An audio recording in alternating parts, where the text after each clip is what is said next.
Elon Musk teases X app. Check it out. That will do everything after he closes Twitter deal. Pay attention.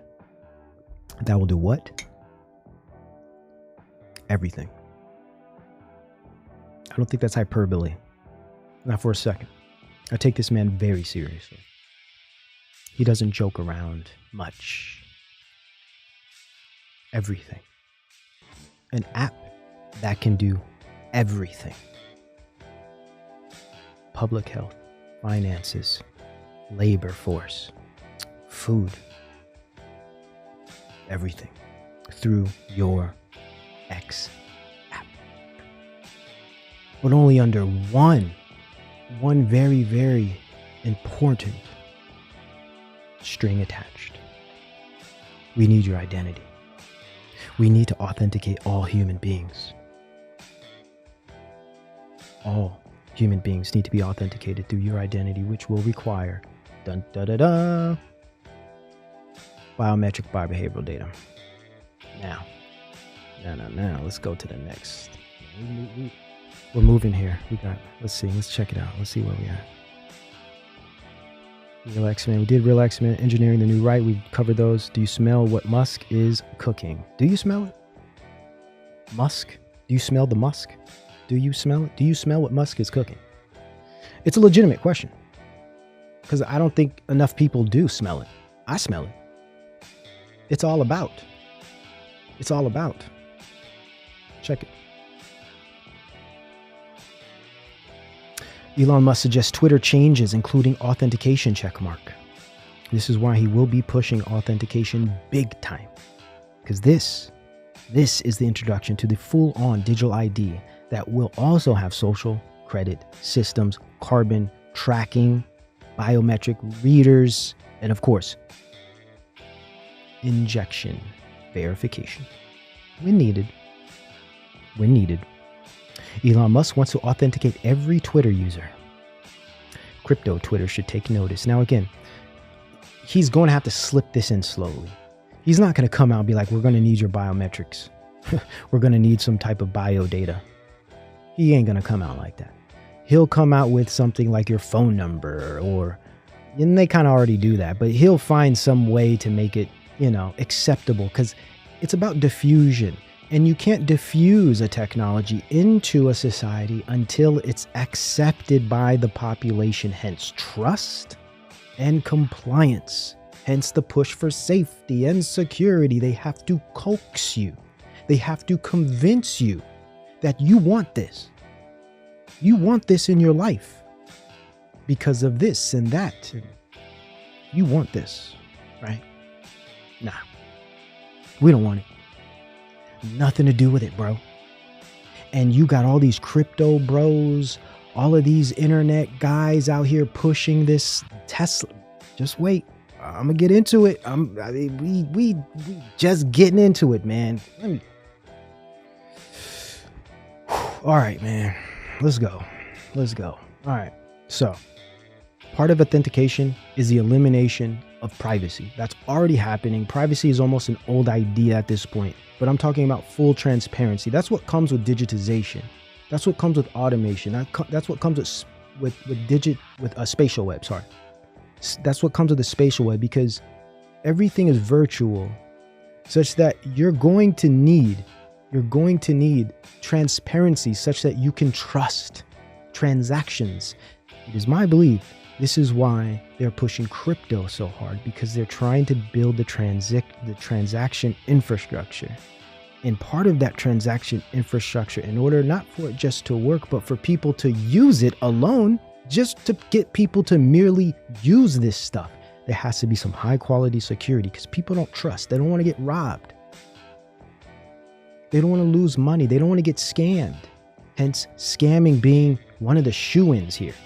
Everything's going to be about, look out for scams, look out for bots, look out for hackers. We're going to have to make sure we have proper, transparent authentication. Part of that is giving up autonomy, giving up sovereignty, giving up privacy. How about an example of that? BIS Innovation Hub Director Cecilia Skingsley, right? Straight from the horse's mouth. I just bring the receipts, man. So I think what we just heard from Bo about credit scoring is a very good example, I think, of that different countries has to take different journeys to a new kind of world where they serve their society in the best possible way in the digital space.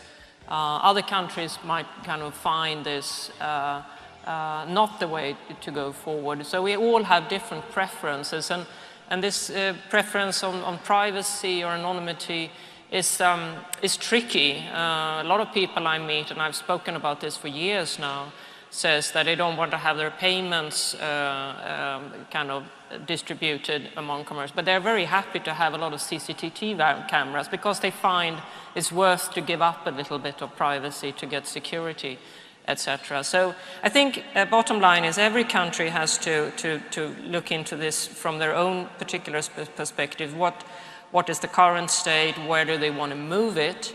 And it differs very much if you were working in an emerging economy versus an advanced economy, and depending also how financially included people actually are. So. Oh yeah, you're just, we're just gonna have to give up a little privacy in order to maintain a proper level of security. That's just a part of the process. See, no, it ain't a little privacy. It's full transparency.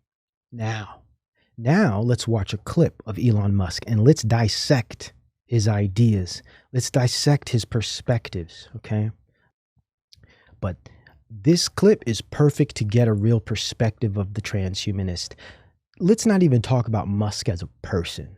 Let's not even talk about the personality, him as a specific subject. I'm not concerned with him. He's probably a cool dude when it comes to just hanging out, maybe having a beer and just, talking about strange and odd things. Probably pretty interesting of a character for that kind of experience. I'm not talking about that. I'm talking about his ideas, his goals, and his motivations. What does he appeal to? What grounds his desires in life? What grounds his innovative ideas, right? That's what I want to know. I guess the why you do whatever you do. You want to go to places that nobody been. You are reinventing a certain industry, from the rocket industry with SpaceX to the car industry with Tesla. What's your... Oh, by the way, just so you guys know where this is from. This is from 2017. So I went back a little bit just so we can get some early Musk, because he's smoking right now, right? He's smoking. Let's go back, a little bit before he was where he is and see what he was thinking then, so we have a much clearer understanding of where he's at now and what he's really trying to do, okay? And it doesn't seem as if his ideas or mind has changed much since this. This was 2017. This is the World Government Summit. Your mission in life. Why you do whatever you do. Sure. Well, first of all, thank you for having me. Why do you do what you do? Really important question. We're gonna dissect what he says. It's an honor to be here, and we're having a really great time with my kids in Dubai. It's really been fantastic. I'd really encourage anyone who hasn't been to visit. What a great city. Thank you. And in terms of the motivations, I guess there's sort of kind of a long version of the explanation, but essentially, when I was a kid, I was wondering kind of what's the meaning of life? Like, why are we here? What's it all about? And I came to the conclusion that what really matters is trying to understand the right questions to ask. And the more that we can increase the scope and scale of human consciousness, the better we are able to ask these questions. And I'm going to try not to cut it. I'll let it play. Scale human consciousness, guys. Human consciousness. That's, you already know, okay? So I think that there's certain things that are necessary to ensure that the future is good. And some of those things are, in the long term, having long-term sustainable transport and sustainable energy generation. And to be a spacefaring civilization, and for humanity to be out there among the stars and be a multiplanetary species. I mean, I think being a multi-planet species and being out there among the stars is important for the long-term survival of humanity. And that's one reason, kind of like life insurance for life collectively, life as we know it.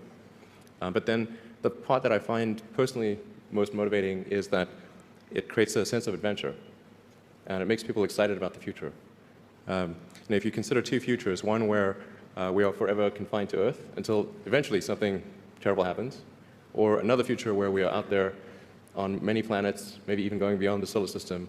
I think that second version is incredibly exciting and inspiring, and there need to be reasons to get up in the morning. You know, life can't just be about solving problems. Otherwise, That's why we get up in the morning, right, guys? No, I'm sorry. This is the ridiculousness of the transhumanists. This is how they perceive joy. This is how they perceive, like, the meaning and purpose of life. I get up in the morning because I know I'm going to be able to be a multi-planetary species and live on Mars after I take a fat crap on the Earth that I lived on prior. See, that's why I get up in the morning. I don't know about y'all. That's the point. There's got to be things that people find inspiring and make life worth living. So what is life for you? I mean, you look at our life, and I heard you before speaking. Is it a dream? Is it Is life real? dream? Is it a million D? What is life for Elon Musk? I find as I get older, I find that question to be maybe more and more confusing or troubling or uncertain. I think particularly when you see the advancement of something like video games. You know, like say 40 years ago, you had video games. The most advanced video game would be like Pong, where you had like two rectangles and a dot. Come on, guys. What's his first reference to what's the meaning of life? The dude says he references a damn video game. A video game. He's not Gen Z either. You see how these people think? He references a video game for such an important question, man. The question of questions. You know, well, it's like a video game, really, because that's how he sees life, through the lens of a computer screen. Or uncertain. I think particularly when you see the advancement of something like video games. You know, like say 40 years ago, you had video games. The most advanced video game would be like Pong, where you had like two rectangles and a dot. You know, like batting it back and forth. I played it. Oh yeah, like me too, exactly. I That's played Pong. Exactly, it sort of dates you a little bit. But yeah, we both played the same game. And that was like, wow, that was a pretty fun game at the time. But now you can see a video game that's photorealistic, almost photorealistic, and millions of people playing simultaneously. And you see where things are going with virtual reality and augmented reality. And if you extrapolate that out into the future with any rate of progress at all, like even 0.1% or something like that a year, then eventually those games will be indistinguishable from reality. They'll be so realistic, you will not be able to tell the difference between that game and the reality as we know it. And then... Look at how he says it. And look at how he's looking at him. He's like, bro, that's kind of weird. You're excited about that? That's what makes life worth living? That's the meaning of life, to slowly destroy it such that it becomes a video game, and the video game so advanced that you can't tell it isn't real because you hate reality. You hate the material world. You hate people. You hate mankind. You hate nature. You hate God. That's why you want to escape and you want to like live in this weird computer graphic bit-based world of literal madness.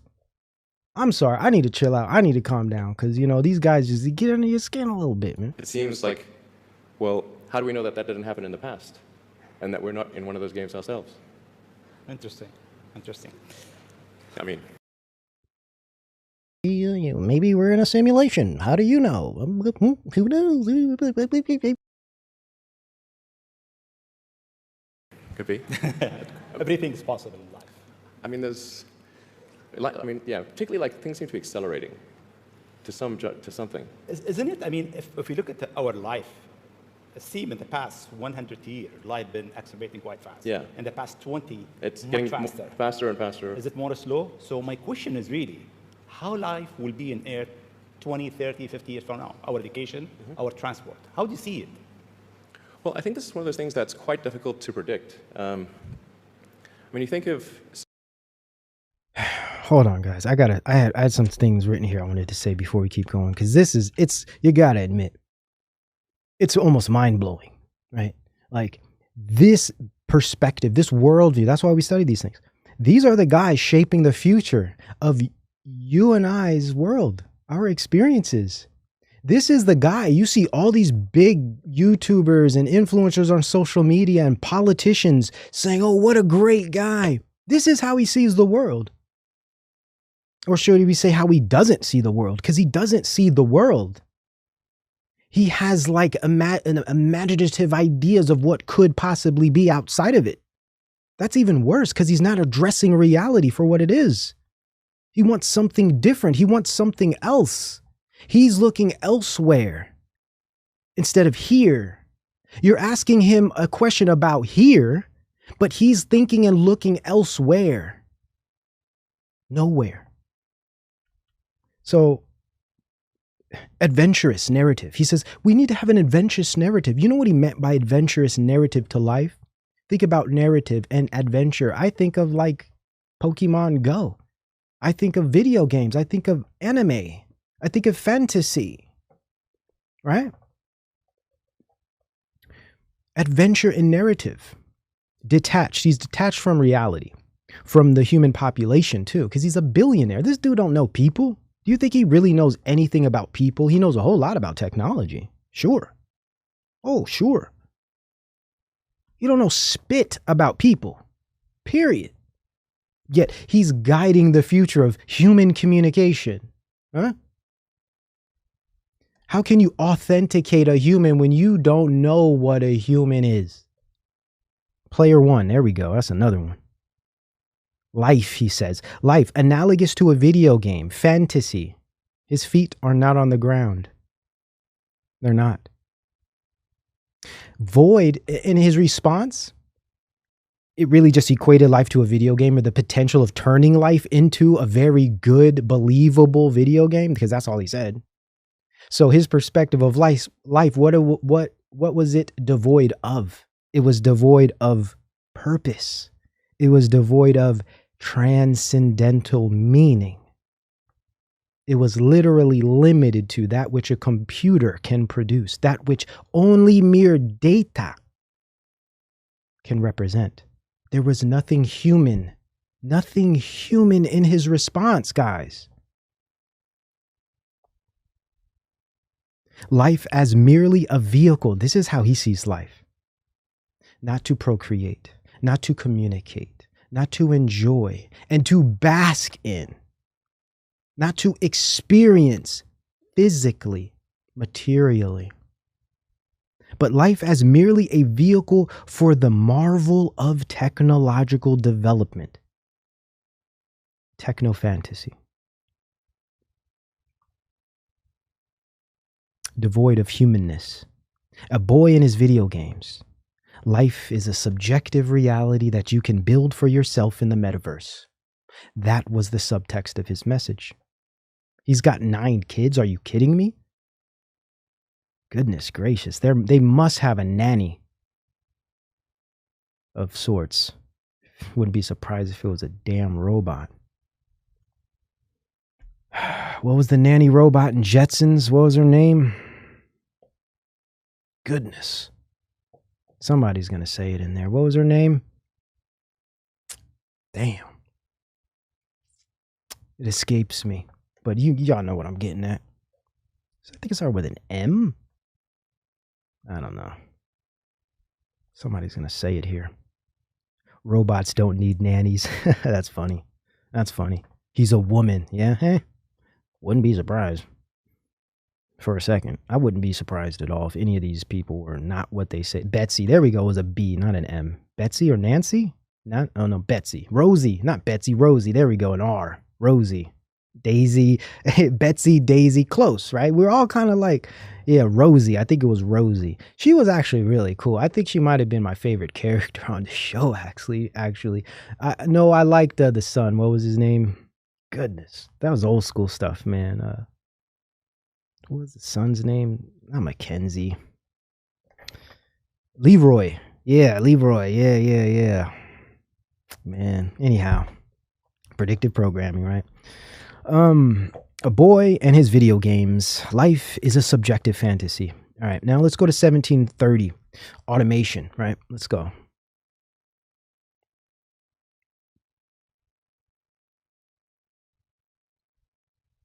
So the timing seemed to be good to really make a significant debut in this region starting in Elroy. That's what it was. Elroy. Okay, in not your Leroy. opinion, Elroy. what is Leroy was the new Last disturbing Dragon. Okay. thing that will come in technology next? What's next in technology? What's next in technology? That will disturb the way we live, the way we think, the way we do business. Well, the most near-term impact from a technological standpoint is autonomous cars, like fully self-driving cars. Like I said, that's going to happen much faster than people realize. It's going to be a great convenience to be an autonomous car, but there are many people whose jobs it is to drive. Yeah, a great convenience getting smashed headfirst into a brick wall, possibly. Yeah, you know. Oh, we got to tweak the algorithm. Looks like Johnny got his head taken off again. Anyhow, I want to keep this moving. He talks about automation, and I showed you a couple shows ago how he's already released through the Pepsi Corporation his first electronic delivery truck, which eventually will be automated by way of onboard AI. So, of course, they start with the electric vehicle and then adjust it such that it now can be automated through a type of AI. And you know, all the cars have computers in them now. So all you got to do is put AI algorithms in them, you know, make them AI compatible. And there you go. You have an automated vehicle. First, you get the electric vehicle. Then you put the AI brain in it. And he's actually going to do the same thing with his robot. I know a lot of people are making fun of his robot. It's like, oh, you know, robot's been around. That's no different from what Honda did. Nah, not this one. It's much different. When you see the AI tech that they're about to put in it as a brain, they've already done brain. We have a whole show on AI coming, so I won't, you know, ruin any of it. But trust me, man, these guys are witches, man, witches with the witches brew. Let's go to 20 where he talks about AI. So in 2017, he was already talking about electric vehicles as well as automated vehicles. His belief is electric vehicles will take a lot longer. Okay. Yeah. Astro was awesome too. The dog, he was awesome. I love dogs. So he's basically saying, just to save time, he's basically saying, oh, electric vehicles are going to take a lot longer to be normalized. Hence the big push right now we're seeing, because they're trying to really push us into this, because they know how long it's going to take for infrastructure, for development, manufacturing. They know how long it's going to take. So they're really, really twisting our arms to speed up the process, acceleration, right? But what he says, yeah, you know, electric vehicles as a normal state of transport for the general population might take up to 20 years. But automated vehicles will be here in the next 5 to 10 years. And we'll probably most likely see them through certain institutions, say education, with automated vehicles, transport for students, as well as automated transport for some labor forces, possibly. And definitely for entertainment. I think entertainment, electronic vehicles, automated vehicles for entertainment, like gaming, like, you know, similar to how we have public transport. We'll see a new version of that through automated public transport. I think that might be an early form of this. And there's already evidence of that, which we've looked at in the past. So we already actually know that. Now, let's look at automation, or artificial intelligence. This is important. All right. Employment. So that disruption I'm talking about will take place over about 20 years. But still, 20 years is a short period of time to have, I think, something like 12 to 15% of the workforce be unemployed. Yeah, thank you. This is the largest. And so then we need to figure out new roles for what do those people do? That will disturb the way we live, the way we think, the way we do business. Well, the most near-term impact from a technological standpoint is autonomous cars, like fully self-driving cars. Like I said, that's going to happen much faster than people realize. And that it's going to be a great convenience to be an autonomous car, but there are many people whose jobs it is to drive. So in fact, I think it might be the single largest employer of people is driving in various forms. And so then we need to figure out new roles for what do those people do. But it will be very disruptive and very quick. Now, I should count employment. So that disruption I'm talking about will take place over about 20 years. But still, 20 years is a short period of time to have, I think, something like 12 to 15% of the workforce be unemployed. Yeah, thank you. This is the largest global government summit. We have over 139 government here. If you want to advise government officials to be ready for the future, what is three things or three advice you'll give them? Well, I think the first bit of advice would be to really pay close attention to the development of artificial intelligence. I think we need to just be very careful in how we adopt artificial intelligence and to make sure that researchers don't get carried away. Because sometimes what happens is a scientist can get so engrossed in their work, they don't necessarily realize the ramifications of. He's spot on there. Now let's think about the last couple of years. What scientists did, what experts did, say with certain types of genetic therapies. Did they have any type of caution? Absolutely not.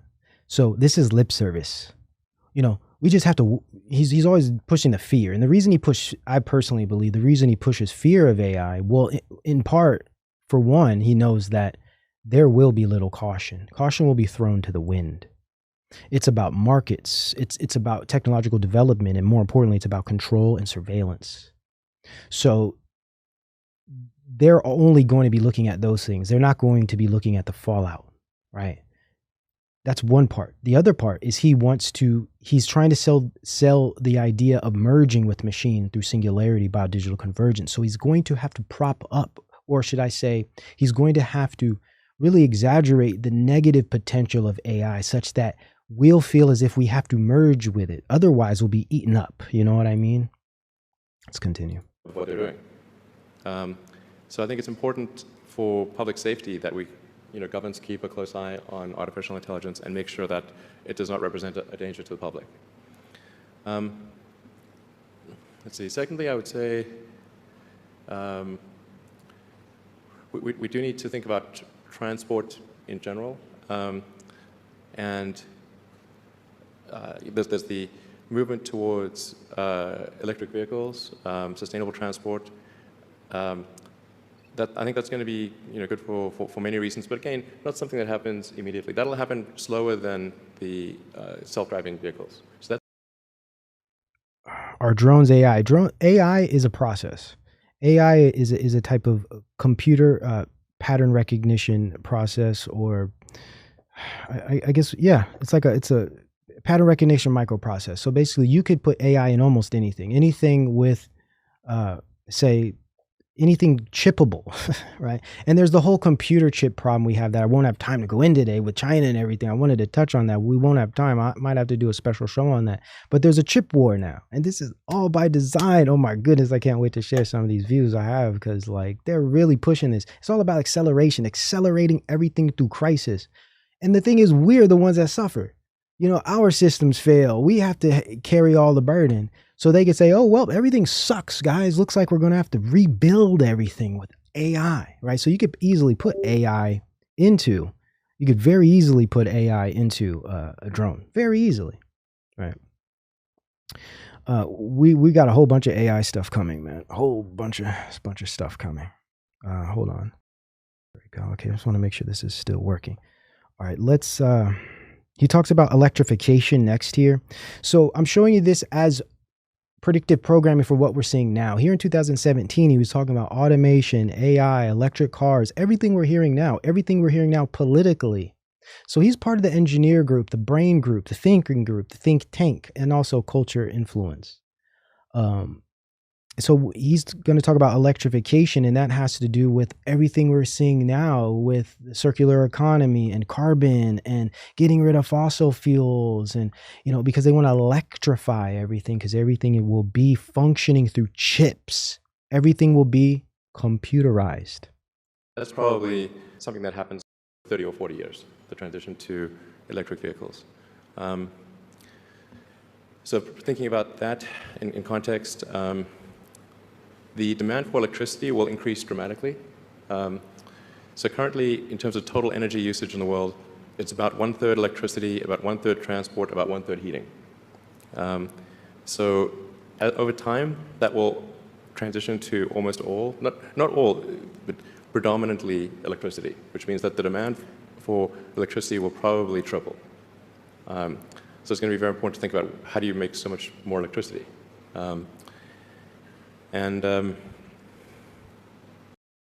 That's the biggest issue. How do we make more electricity? Because everything is going to be ran through electricity, and mainly chips. Like the whole chip thing is because the chips are going to be what controls the infrastructure for biotech, for spatial web, for metaverse, for the grid system, right?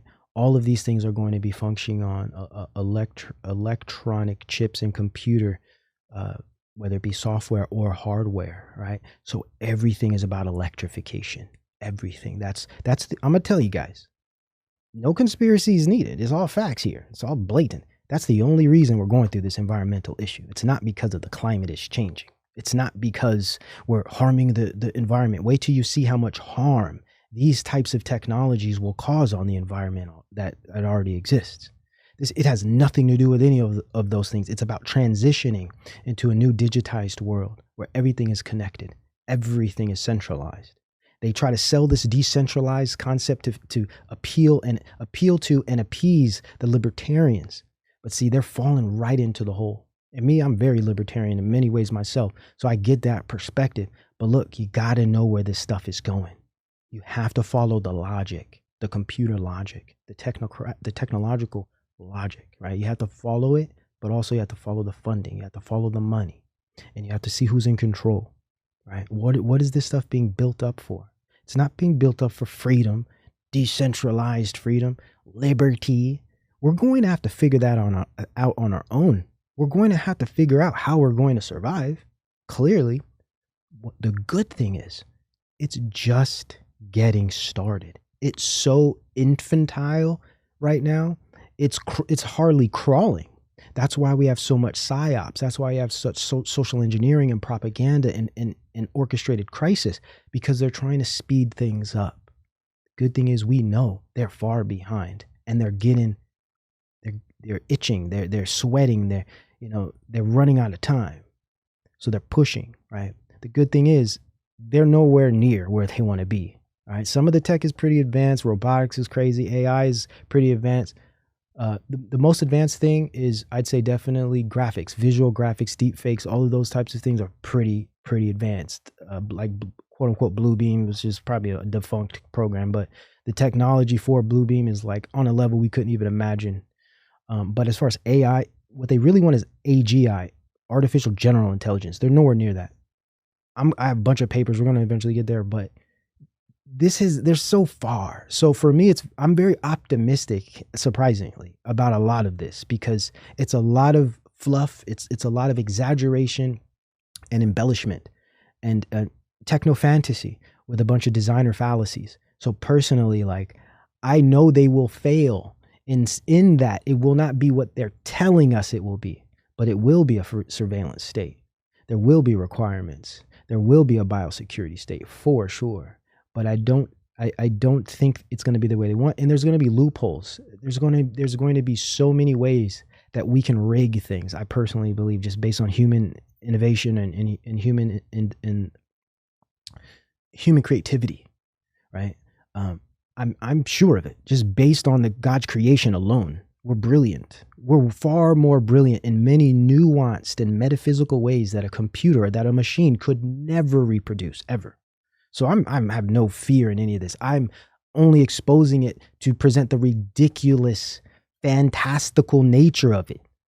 It's like some little kid with a video game or some obsession with comic books. It's that level.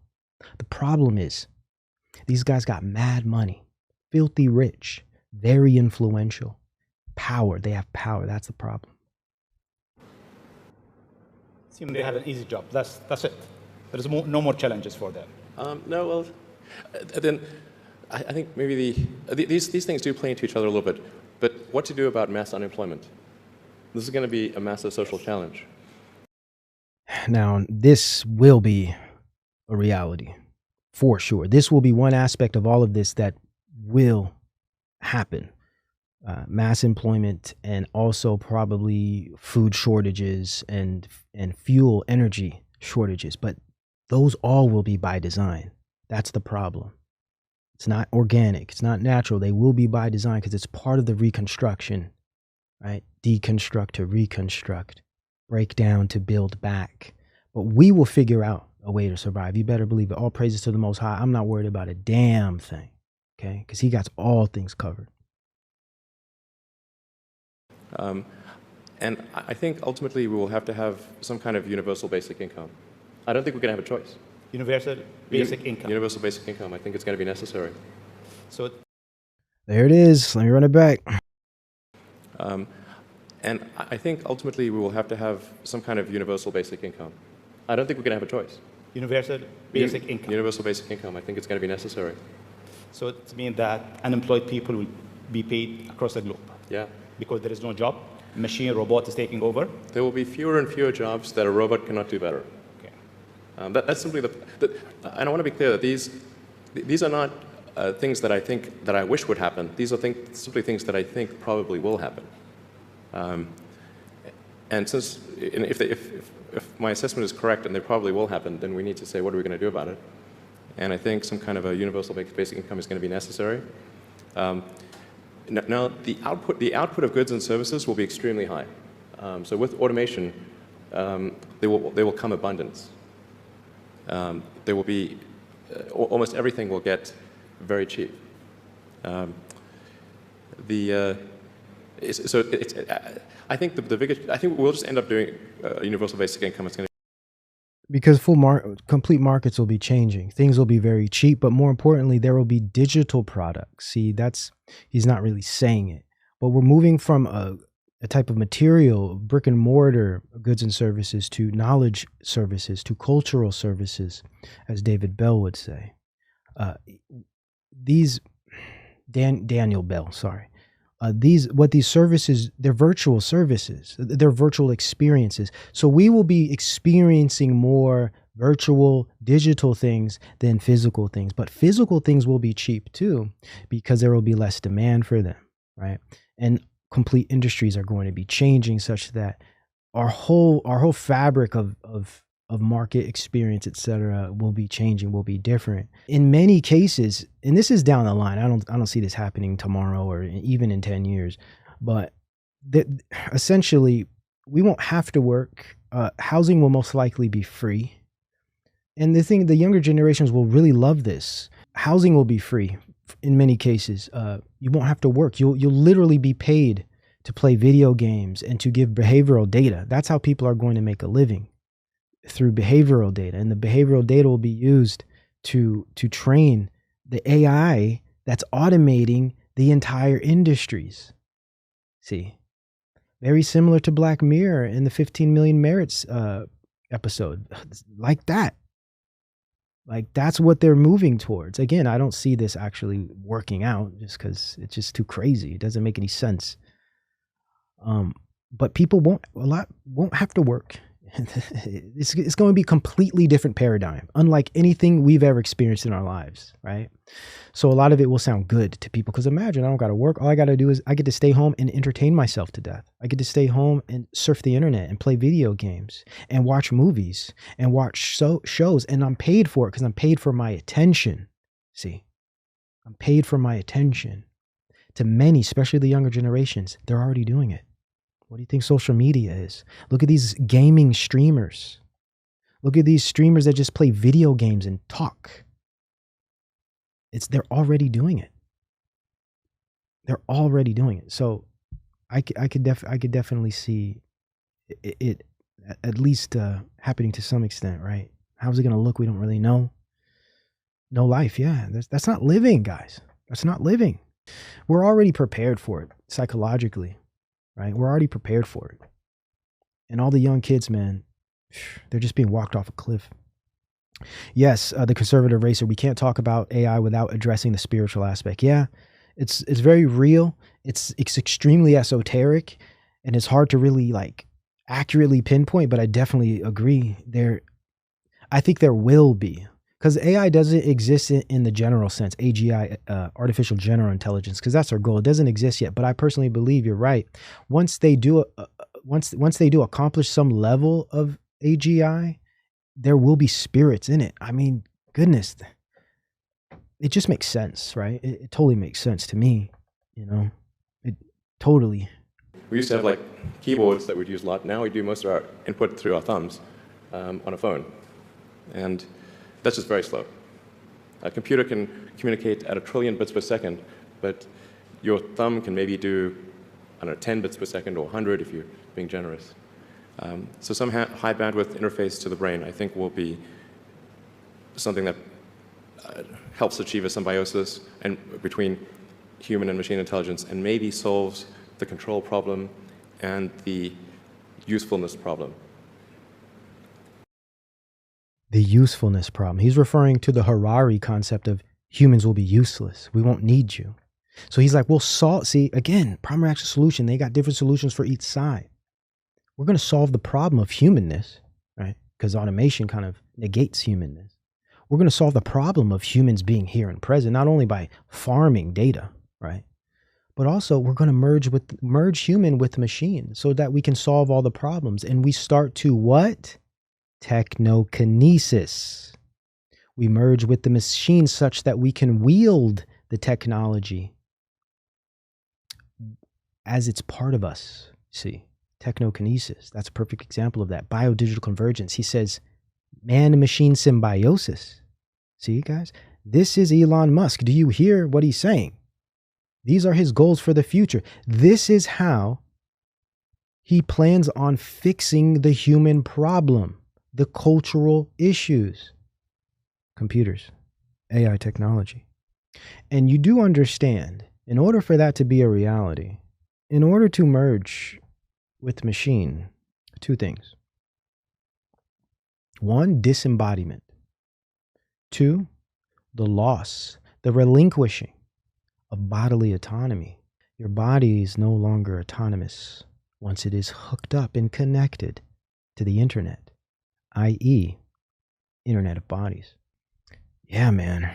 Submission. Yep. Submit to the machine. That's all he wants. That's his conclusion. That's his solution to all the problems that AI and digitization pose. Let's see, payments UBI. Now he's talking about UBI, right? He says it's inevitable. Yes, MOTB, Liz Parker. In my view, as a man of the faith, as a man of God, I personally believe all of this is leading to the mark of the beast. The mark of the beast the Internet of Bodies will present the mark of the beast. I personally believe, and I personally believe, and I don't know, right? I don't know. Okay, I'm not saying I'm right here. This is just what I believe, what I think. Also, as far as the Antichrist is concerned, and hopefully we can get into anti-hero, because I want to get into the anti-hero, Antichrist. I believe the Antichrist will be artificial intelligence. I know it's a controversial idea, but that's what I'm leaning towards.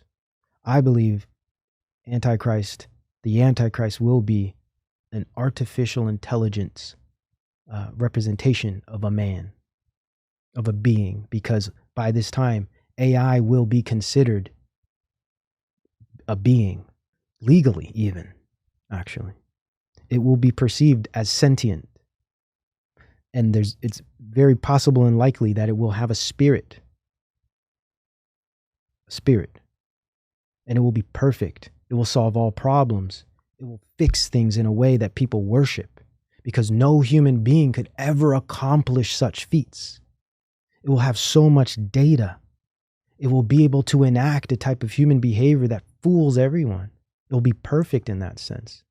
And by that point, the human mind, the human being would be driven so lackluster, so empty, a shell, a husk of a human, that it would fall for such a thing. That's why they're taking out our humanness now through these screens and through these concepts of metaverse and through social media. They're dehumanizing us now such that we can't recognize what a human is because we're no longer human.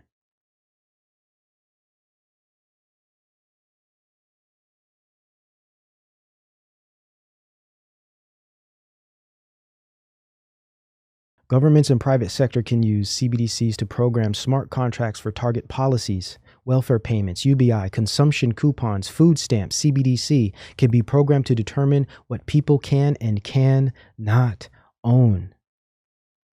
Let me give you an example of the IMF, where they go into precisely, and this is recent, precisely what Elon Musk was saying in 2017.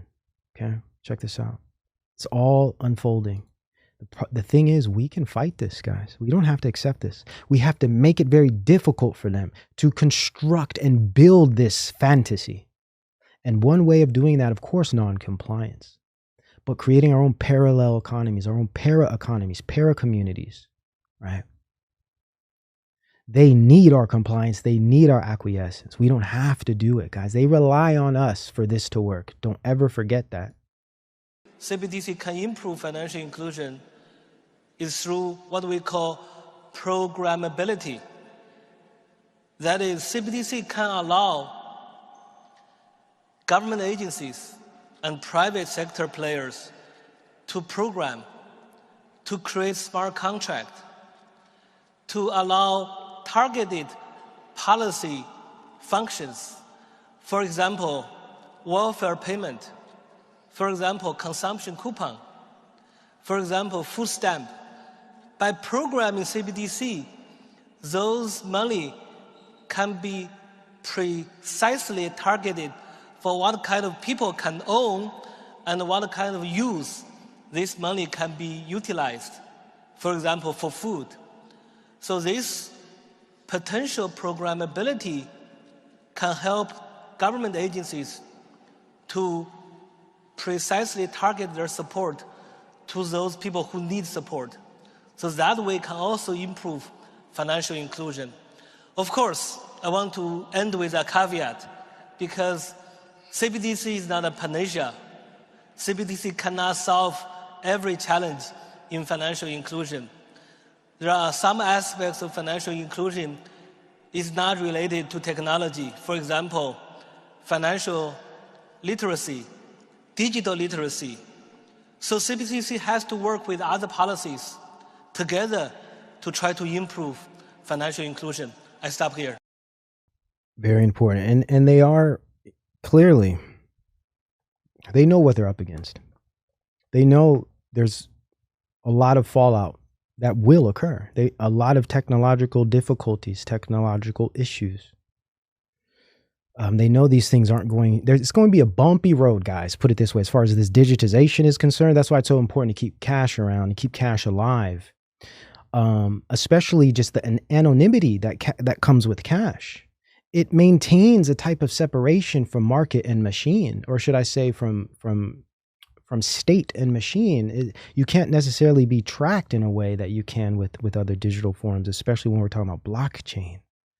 I mean, that's slavery. That's digital serfdom. Yes, that letter from the IRS is real.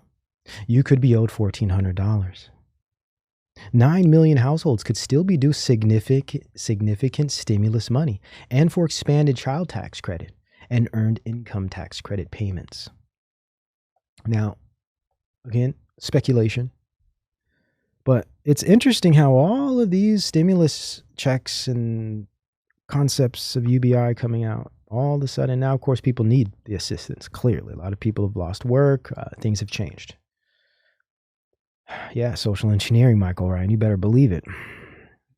So I just feel like they're rolling out all these programs, setting us up for an allowance economy where state is the parent and we're the snotty-nosed children that collect our allowance once a month.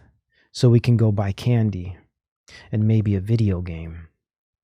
Caused inflation. There we go. All right. You want to single-handedly deconstruct an economy? Just flush money into it. All by design. To deconstruct it such that they can make a new digital economy that's all on blockchain. There's too much infrastructure needed, but they're trying to create the chaos. So we'll beg for it. That's what I believe. So we'll beg for it. Speaking of labor, Elon Musk was very clear on that. Look at this. Even before he gets the damn thing, he's talking about planning to cut 75% of Twitter workforce. 75%. Bye. Talking about automation. I don't need all these people. I'm about to put AI. This isn't going to be the X app. This is going to be controlled by Skynet. This is the Skynet X app. I don't need employees. What are you talking about? Offices, chairs, desks, break rooms. What is this? Big tech, fancy snack bars, drinks and smoothies. Nah, man. Out of here. Out of here. 75% of you. Talking about getting rid of bots. He's about to make new bots. What do you think is going to be running the site or the app? Right? Possibly. Either way, man, it's like, bro ain't even got the damn thing yet. He's talking about, I'm about to cut 75% of you hardworking employees. Ladies and gentlemen, I believe that the facts of psychology for practical men is being applied to the field of government through application, social media, video game, metaverse, XApp, 21st century mesmerism. Hey, at least you don't got to work. At least your rent's free. At least you have a little smart pod, right? I'll pass. Next, we have, aside from the XApp, because that's still in the works, there's something that must exist first. If the X app is an application, what must come before the application? The device. Elon Musk has presented that device. Could this device, through technological advancement, be shrunk such that it becomes a chip that can be placed under your skin? Wouldn't be surprised in that it's no different from Neuralink, or possibly this device will be Neuralink compatible. Let's take a look. The device to end all devices, dividing the body and the mind and the spirit. Here we go, guys. After automobile industry, Elon Musk's Tesla is rumored to make its debut in the smartphone market with its own mobile device, the Pi phone, to take on the likes of Apple and Samsung. Let's take a look. You heard it here first. Smartphone market. Ever since the legendary Steve Jobs launched Apple's iPhone in 2007, it has always dominated the smartphone market. For many people, the iPhone is the smartphone of choice. The numbers speak for themselves. Since the iPhone was launched, more than 2.2 billion of them have been sold in the world, where 6.6 billion people use smartphones. But the iPhone's dominance in the smartphone market is coming to an end with the entry of Tesla's Model Pi phone in the market. This begs the question, what is the Tesla phone bringing to the table? The insane features of the Model Pi phone are way superior to those of the latest iPhone in the market, Apple's iPhone 14 Pro Max, that is set to be released on the 22nd of October 2022. To begin with, the insane Tesla Model Pi phone comes with more storage space than the iPhone. In this day and age, everything has gone digital, and you will definitely need sufficient space to store everything from the selfies that you always take, the videos that you take while attending a friend's wedding, the movies that you watch on weekends, or even office documents. The new Tesla phone comes with 2 terabytes of storage. I just can't figure out how you could use all of the storage space.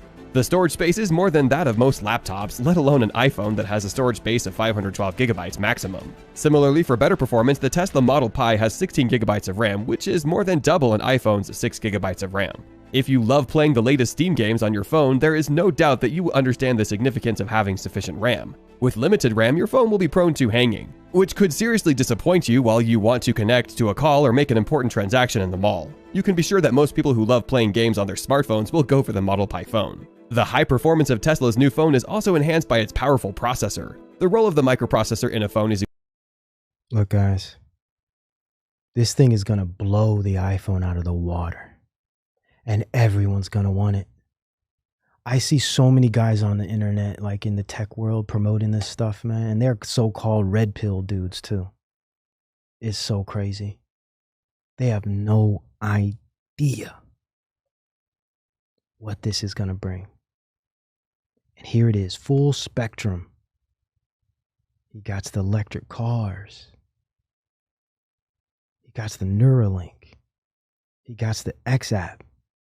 Now he has the perfect device to house it all.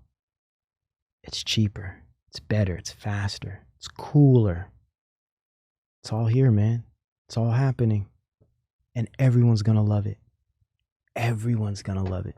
Equivalent to the role of an engine in a car. In that regard, the performance of a phone greatly depends on the microprocessor. Yes, someone says, I want it. I must have, yeah.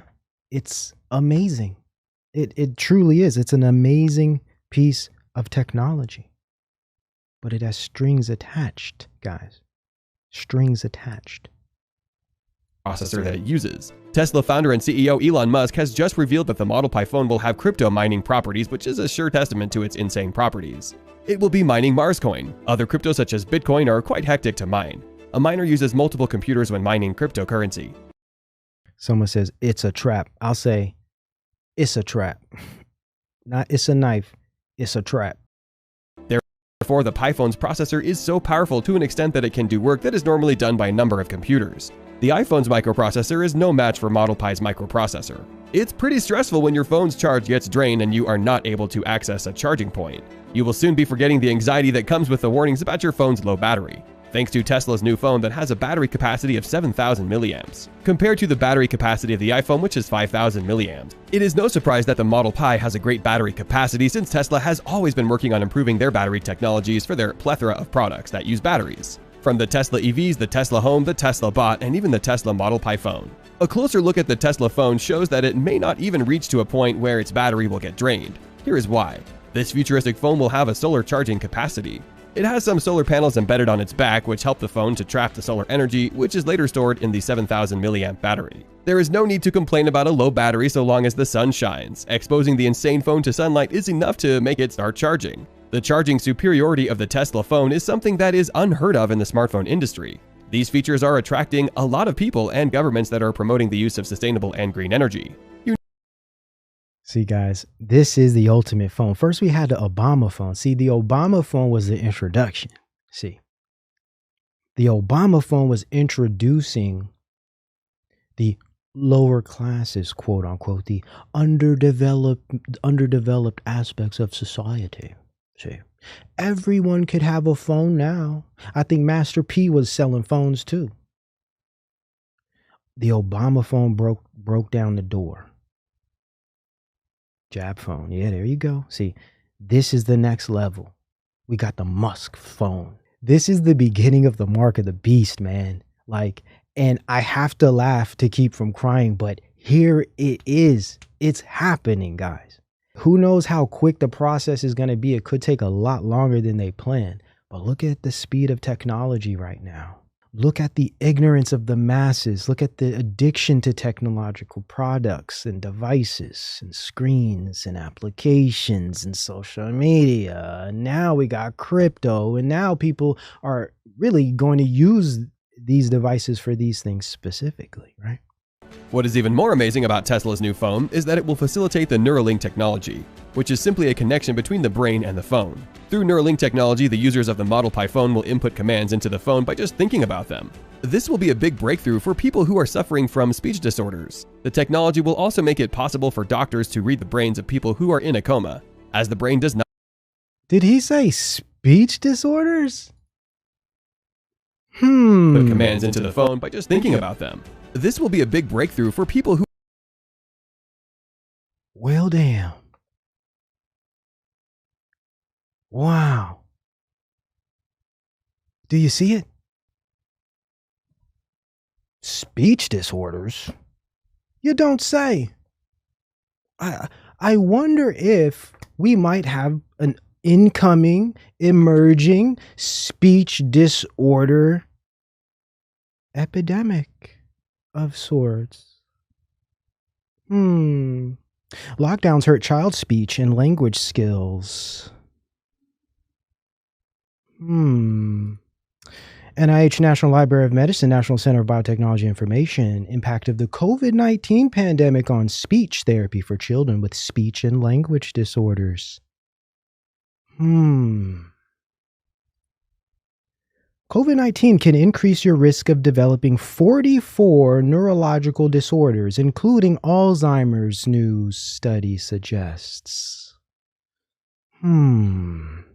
Looks like Neuralink is going to have a lot of customers, doesn't it? From my perspective, all by design. That Elon poached him so that he can come and do a better job in Tesla. What is even more amazing about Tesla's new phone is that it will facilitate the Neuralink technology, which is simply a connection between the brain and the phone. Through Neuralink technology, the users of the Model Pi phone will input commands into the phone by just thinking about them. This will be a big breakthrough for people who are suffering from speech disorders. The technology will also make it possible for doctors to read the brains of people who are in a coma, as the brain does not stop functioning. It is just fascinating how a mobile phone will greatly change the future of medical treatment. In 2020, Musk said the brain chip, which he has said will be able to do anything from cure neurological diseases like Parkinson's to help Neurologic diseases, you say? people communicate through text or voice messages, will be the future of phones and smartwatches. Unlike the iPhone, the new Tesla phone comes with inbuilt medical treatment. In 2020, Musk said the brain chip, which he has said will be able to do anything from cure neurological diseases like Parkinson's to help people communicate through text or voice messages, will be the To help people communicate through text and voice messages, can you say telekinesis?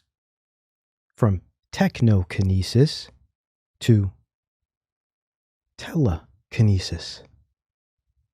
Thank you, Elon Musk.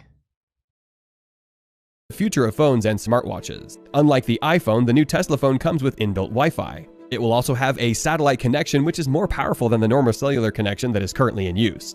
Users of Tesla's new phone will also enjoy high download speeds of up to 200 megabits per second. The network connectivity is made possible by the Starlink satellites that are being launched into space. So far, Elon SpaceX has launched more than 1,700 satellites with a larger plan of sending 42,000 Starlink satellites into space. Starlink satellite internet service is currently in use around the world, such as Alaska. Subscribers part with $99.99 per month so as to enjoy the satellite internet. It is expected that the Starlink internet will be used even in the most remote places. Starlink is now in Africa, and there are elaborate plans to expand it, as seen in a statement that Who else up in Africa? Who else out there thumbing through the jungles and Sahara deserts and villages and communities? Who else out there in Africa? Yep, you already know it. Gates out there got his hand and stuff too. Every time, these guys, man. Now, I know he's from Africa. I get it. But you know what I'm talking about here. reads. One of Starlink's big bets is to provide ultra-fast broadband to the African continent by the end of 2022, which will allow expansion to a greater number of people and places with emphasis on rural areas and others not served until today. What you will love about the Tesla phone is that it has been designed to guarantee maximum security and privacy. It has end-to-end encryption capabilities that prevents any person from spying on your chats or calls. Key. This is key. Sales point after sales point.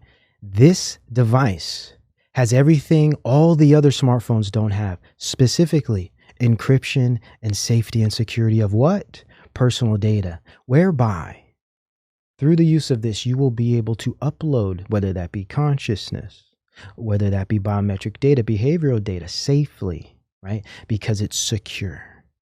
It's all here. All here. The encryption is so strong to an extent that even Tesla itself cannot see your messages. The Tesla Model Pi smartphone. What you will love about the Tesla phone is that it has been designed to guarantee maximum security and privacy. It has end-to-end encryption capabilities that prevents any person from spying on your chats or calls. The encryption is so strong to an extent that even Tesla itself cannot see your messages. The Tesla Model Pi smartphone is equipped with cutting-edge security technologies that ensure your privacy and security when browsing. The phone has inbuilt encryptions. After all, the phone will come with inbuilt Wi-Fi, which greatly reduces the chances of being hacked when you are using shared Wi-Fi. On the other hand, an iPhone can be hacked when using public Wi-Fi, which exposes you to the risk of losing your money, login passwords, and personal information. And businesses could also lose secret product information to hackers. The Tesla smartphone will be the first satellite phone that will be available to the masses. The next generation cell phone will be connected with Starlink satellite internet. SpaceX's Starlink is one of Elon Musk's companies that is focused on delivering high-speed internet connection. Man, it's like, wow.